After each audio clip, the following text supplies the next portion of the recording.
Good evening, everyone. Coming to you. This is actually Sunday night at 10:22.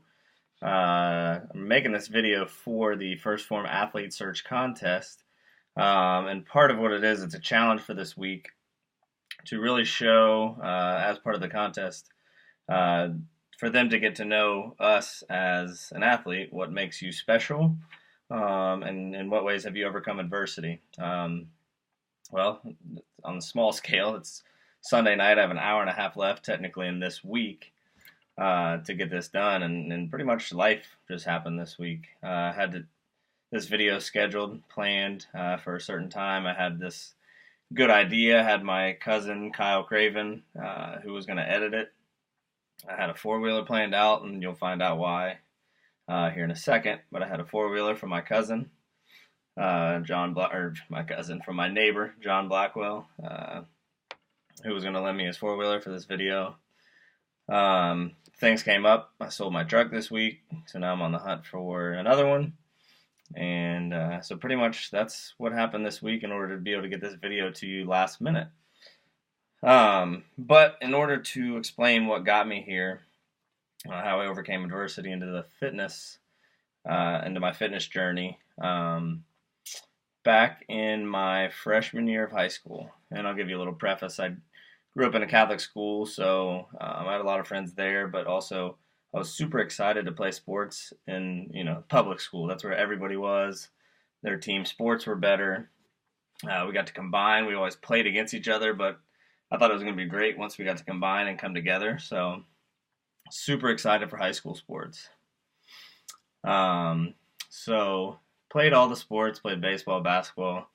On this particular day back in October, I believe it was 2002. So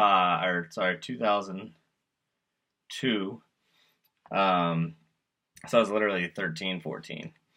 I had played, I had played 3 or 4 games of basketball that day. Then I had baseball. Moral of the story short, because this isn't the point of the whole story. Playing baseball, it started to rain. I just had brand new batting gloves that day. Brand new wristbands, sweatbands. It started to rain. Hit the ball, hit off the end of the bat. Went towards the first baseman, went off his glove, went to the second baseman. He tried to beat me to the bag. I outstretched my left leg, and the second baseman ran across me. It didn't feel good. Torn ACL. I was 13, 14 years old. Biggest thing out of all this, too, is they called the game right after that because of rain. I'm like, really? It couldn't have happened a little bit later. So I started off that. Got home. My dad was like, you should be fine. Ice it. You probably don't need to go to the doctor. You think you do? Yeah, well, torn ACL, come to find out. So so that happened going into freshman year. So I missed all sports freshman year. I had to recover. I was getting healthy, back to health. And now here's kind of the point of the story on my fitness journey side. Wrecked my four-wheeler, lost 30 pounds of what I didn't have, got down to 105 pounds going into my sophomore year of high school. Right now I'm at 170, so to give you an idea. So we own a bunch of land out in East Enterprise, about 45 minutes from Lawrenceburg. I had a four-wheeler. There's a cabin on it. It was awesome. Me and my dad were out there this was on a Sunday. We were out there one day and just 180 acres. So we were looking for new places to go. I was down in the creek driving around. My dad was up at the cabin. I was riding around, coming to the creek. I'm pretty adventurous. I got a four-wheeler riding around. Like, okay, I'm going to try and go up this hill right here. I remember it vividly, actually, what it looked like. Steep hill out of the creek. Always rode with my helmet on. I was always religious. My parents, always made sure I had my helmet on. I actually liked helmets. It was, I liked watches, gear. It was a cool piece that I could put on. It had a design on it and whatnot. So I had my helmet on and thought, I'm going to go up this hill, right? Well, at the bottom by the creek, when trees are there, whether it be cleared out or it's just naturally like that, oftentimes the roots show through. And well, a big root happened to be sticking up in a spot that I was going to go up. So as I'm going up, I hit this root, bottom of the creek bed, four-wheeler flips back, lands on top of me. Now, for those 5-10 seconds, pretty much blacked out. I don't know what happened, but when I came back to, the four-wheeler was right side up behind me. So it literally came back and landed on me, bounced on me, and back off. Again, like I said, had my helmet on. As soon as I got up, knew what was happening, that had just happened. I mean, I just started screaming for my dad. Once I could see actually what had happened, I looked at, this was my right wrist, so it was literally, I'll go down here, it was literally straight like this, came down, had a lump, and then went over like this. So this was completely displaced. Left arm was broke as well, just cracked really, but I actually had broken this one in a different place. My 7th grade year, I never had it looked at the doctor. I had blood coming out of my mouth, didn't know what was happening, so my dad literally ran down the hill as fast as he could. We hopped back on the four-wheeler because we were in the creek. He was driving. He took a path this time, a smarter way. Took a path that probably, it felt like forever. Probably took 5 minutes to get back to where the truck was. We hopped in the truck. East Enterprise, we're an hour, 45 minutes to an hour away from a hospital. Hopped in the truck. He had called them to let her know we're on their way. Called my mom. I had blood coming out of my mouth. In the end, I had a broken jaw on my left side here. This is my left side. And actually, on the ride back home, he was doing everything he could to kind of keep me awake. I was kind of floating in and out of consciousness, like feeling like I could. But he kept me awake for that ride. I made it to the hospital. The doctors assessed all the injuries and decided I needed to get air cared to Children's Hospital, which is in Cincinnati. So I remember this too. I was getting in the helicopter, got laid down. The nurse was kind of talking to me, kind of keeping me alive, or keeping me lively, keeping me awake, keeping my mind thinking about certain things. And I think she had just, put an IV in my arm or something. I leaned over to her and just puked all over her. Made it to the hospital, came back. So like I said, broken right wrist, broken left wrist, broken jaw. I looked like a mess. In the hospital bed. This was the day before basketball tryouts my sophomore year. So as I preface this video with, I had missed my freshman year because of torn ACL, day before basketball tryouts. Now in this case, I didn't have to try out. I would have been good enough to make the team anyways. But just for it to happen like that, I was so excited to start moving from Catholic school to public school to play those public school sports. So excited to join all my other friends on those teams, and missed the first year, missed my freshman year, and now I'm starting off my sophomore year with missing basketball again. That was my favorite sport that I wanted to play. So I'm laying up in the hospital bed. My coaches come, my friends come.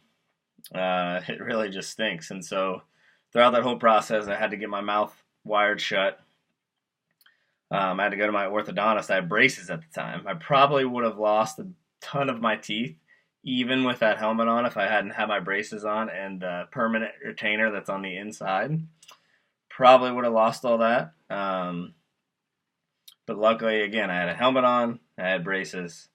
So they were able to wire my jaw shut for 6 weeks. I had to get a full cast put on my right arm, wear a little brace on my left arm. So here I am. I think I weighed 120 going into my sophomore year. After 6 weeks with both broken wrists, jaw wired shut, so mad I can't do a thing. I love Skyline chili so much. If anybody's ever heard of Skyline chili, loved it so much that we actually put it in a blender so I could drink it through a straw. And I tell you what, it was just as delicious as it was as I was eating it there. But to get on point with my fitness journey and to overcome adversity, I got down to 105 pounds. I think I was 5'8" and 105 pounds, so not very tall, but 105 pounds is pretty skinny. So to say the least, I mean, I didn't really have much. I didn't have a whole lot of more weight to lose. I would drink Ensure shakes back then. I wasn't into the actual protein shakes. That's kind of all I knew back then. And so starting at 105 pounds on my way up, as soon as I could start eating, I was drinking UDF milkshakes to kind of just keep the calories flowing in, keep them coming in. But just with the muscle loss, the activity that I couldn't do, I just lost all that muscle. So I was starting from there. So literally, the day that I could do something, obviously I was out there shooting basketball, trying to get back, trying to get ready. Moral of the story on that side is I made it back halfway through the season after the 6 weeks and after my wrist had healed. Made it back into the season, just had to tape him the rest of the season. Ended up playing reserve and varsity. So all went well there. After the year was over, actually, the fitness center that my dad owns now, it was open with a guy named Dave Armstrong, who was the 1996 Olympic weightlifting coach. He provided a weightlifting plan in the off season for me and another buddy from another high school to do, which included nutrition, weightlifting. Ended up starting the next season in basketball 141 pounds. So in a year, I put 26 pounds on. Obviously, taking the 6 weeks off from solid food and activity, that hurted a ton. But going back to all that, I was able to put muscle on right back away. Obviously, eat normal steaks, this, that, and the other. But it was a struggle. 6 weeks in high school of drinking shakes through a straw, going to school, coming home, sitting there, not being able to do a thing. I have a high metabolism already, so getting into fitness and starting that, it was hard. It was hard. A lot of people think, oh man, you just got to eat a ton. I do. It's hard to keep the weight on. It's starting to come on a little bit more now, but again, like I said, back in 2002, so that was 15 years ago, weighed 105 pounds. Now I'm up to 174.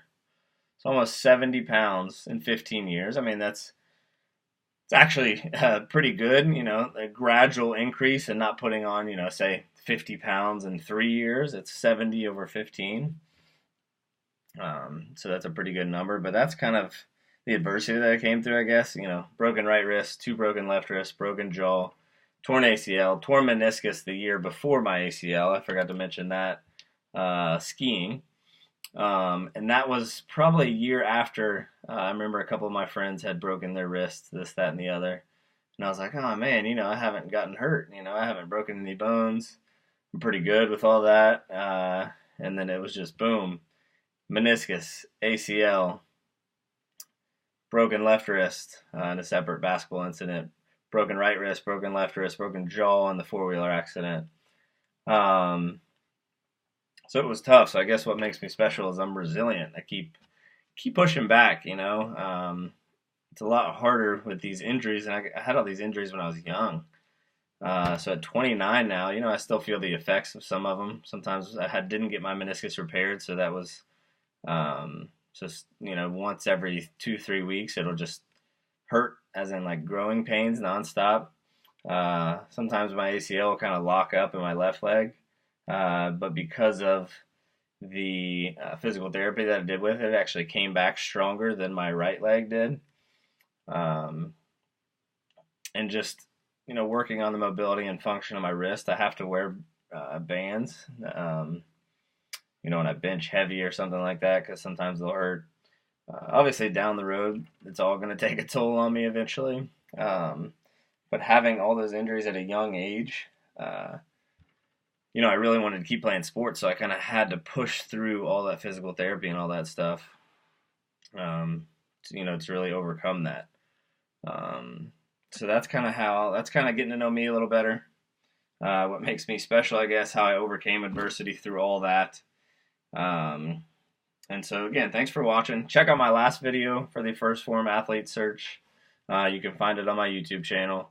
Hopefully I'll be making some more of these that you guys can watch. A little bit about me. Not a lot of people know about this, I guess. New people that I've met since it's happened. It's not something you just walk around the street and say, "Hey, guess what happened to me a long time ago." Um, so when I say, "Yeah, that happened," people are like, "Oh, I didn't know that." And it's like, well, I didn't wear my shirt that said it on there today, so. Um, but yeah, because I don't really want to walk around saying, "Oh, that happened to you so long ago." Like, oh, so sorry. I mean, I'm past it. It's in my past. It's a story for me now. I survived it.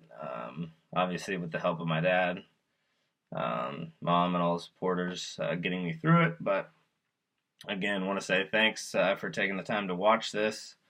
And I'll post a link on my YouTube channel. You can check out my Instagram at KNugget. I'll post a little link there. And check out the First Phorm Athlete Search. If you're an athlete watching this, haven't heard about it, go check it out. You may win. Heck, I could lead you to not seeing it before, and now you heard about it, and now you could win. So, and best of luck to all the other First Phorm Athlete Search contestants in this. If I may not win or somebody else may not win, it's still, all the things that they do and add in and let people try to experience. I feel like it opens people up. So even though there's only one winner, 2 ambassadors, so I guess 3 winners total, there's still going to be a lot more winners throughout this whole search just because of the great company that First Phorm is. So that's all for tonight. Thanks for signing in, guys. Take care. God bless.